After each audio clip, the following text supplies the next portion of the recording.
The theme I'll be discussing tonight is alcoholism from What You Pawn, I Will Redeem. Do any of us know exactly what we are? This is a pretty self-explanatory quote because when you get drunk, you tend to get very existential, and what you want to do is figure out what life's meaning is. I know that silence is the best method of dealing with white folks. This quote is a sad truth of the matter when it comes to people of color in the United States.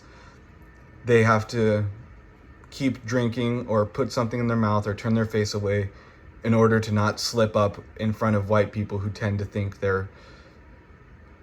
can think that they are self-entitled and think that colored people are no better than dirt. Bought 3 bottles of imagination. This is one of the most interesting quotes that I've listed out in this PowerPoint because Sherman Alexie has pretty much embodied himself into this quote because some of his best work was brought on by these 3 bottles of imagination, which would be his alcohol that he would consume to be able to come up with these great ideas that he's been able to put down on paper for us to observe. Junior had passed out beside me and was covered in his own vomit, or maybe somebody else's vomit, and my head hurt from thinking. This is an quick quote. I didn't really know how to go about this other than that his head hurt from thinking because of all the drinking.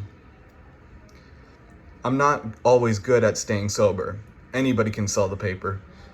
This is another pretty quick and easy quote, honestly, because when you're drunk, stuff is a lot more fun, and selling paper can be a pretty boring job. So the way Jackson helped pass the time was staying drunk and being able to sell the paper to make a quick buck to buy more booze.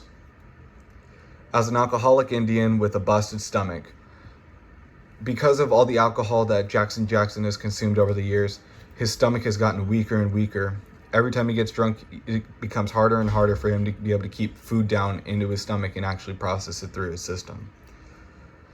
"All right, math genius," I said to her, and then shouted for the whole bar to hear. 5 drinks for everybody. This is based around him